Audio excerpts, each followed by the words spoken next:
Comentario a la fiesta de Santa María, Madre de Dios. Una fe puesta a prueba. 1 de enero de 2022. Evangelio de Lucas, capítulo 2, versículos del 16 al 21. Los pintores han dibujado a María sobre las nubes, rodeada de ángeles, envuelta en el sol con la luna bajo sus pies y en la cabeza una corona de 12 estrellas, subiendo hacia Dios, despegando de la tierra.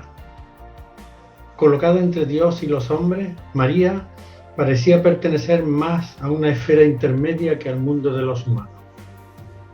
Esta imagen en ascensión, basada en una interpretación tradicional que identifica a María con la mujer que lucha contra el dragón, descrita en el Apocalipsis capítulo 12, parece haberla rescatado para Dios del mundo de los humanos.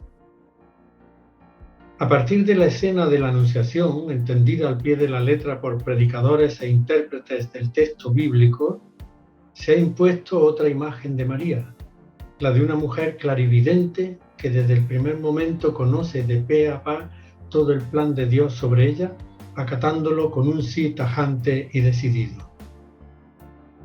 Pero una lectura entre líneas del Evangelio de Lucas da a entender que la fe de María, o lo que es igual, su adhesión al mensaje de su Hijo Jesús, se asemeja a la de los cristianos de a pie que se debaten entre dudas y preguntas, entre incertidumbres y contradicciones.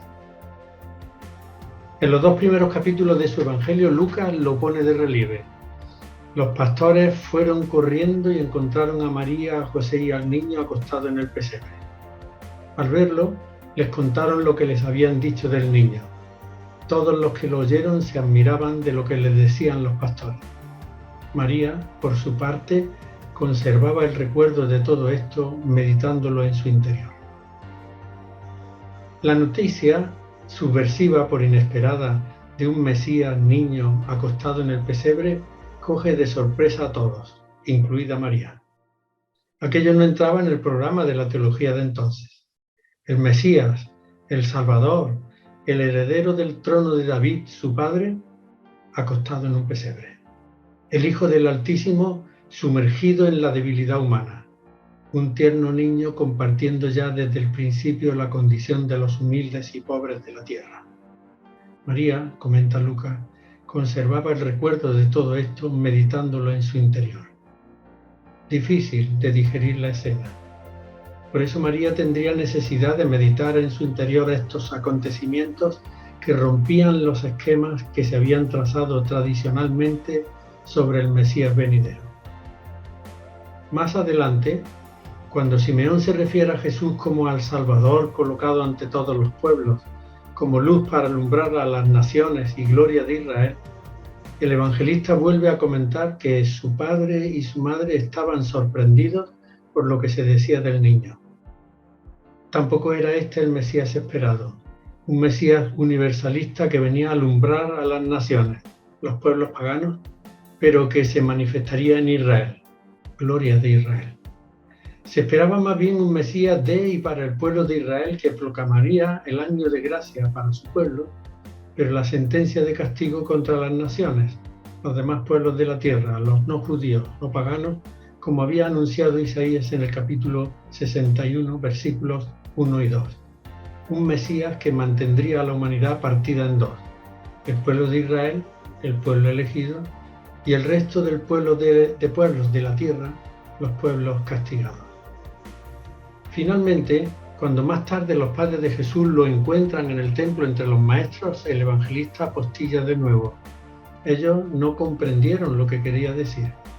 Su madre conservaba en su interior el recuerdo de todo aquello.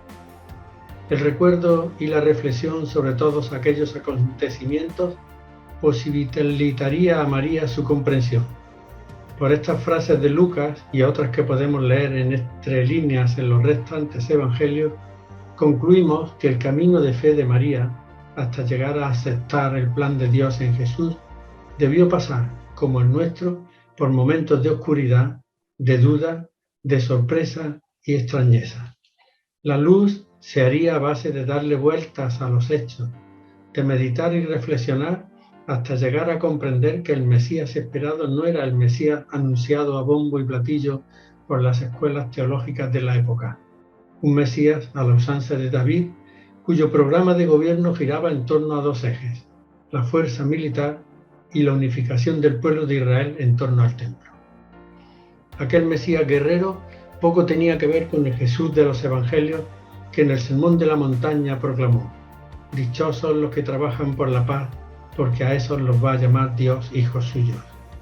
Esa paz que para los semitas significa prosperidad, tranquilidad, derecho y justicia, con la que se consigue la felicidad del ser humano individual y socialmente considerado. A quienes trabajan por la paz, Jesús les promete que Dios los va a llamar hijos suyos, o lo que es igual, los va a hacer semejantes a Él.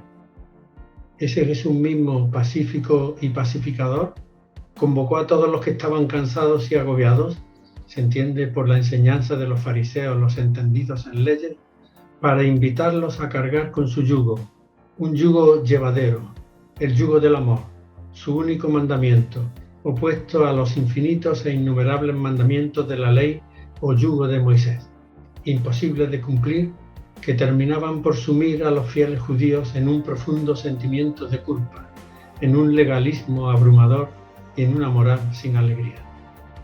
María, como buena judía, no entendió del todo esto desde el principio. Ante las palabras del ángel, ella dice: aquí está la sierva del Señor, cúmplase en mí lo que has dicho. La fe de María evolucionaría del judaísmo al cristianismo cuando tomase conciencia de que ya no era sierva, sino hija de Dios, como proclamó Jesús, aunque por supuesto nunca llegó a considerarse la Madre de Dios. El dogma de la maternidad divina de María fue solemnemente definido por el Concilio de Éfeso el año 431 y después por los de Calcedonia el año 451 y el segundo de Constantinopla el año 553 después de Cristo, haciendo referencia a el Concilio Vaticano II con estas palabras: desde los tiempos más antiguos, la bienaventurada Virgen es honrada con el título de Madre de Dios, a cuyo amparo los fieles acuden con sus súplicas en todos sus peligros y necesidades. Constitución Dogmática Lumen Gentium, párrafo 66. Pero este dogma de la maternidad divina de María, como los de la Inmaculada Concepción, la Concepción Virginal de Jesús y la Asunción de María a los cielos, entre otros proclamados por la Iglesia a lo largo de los siglos, plantean desde la mentalidad de un creyente moderno, pero crítico, serios problemas de aceptación e interpretación.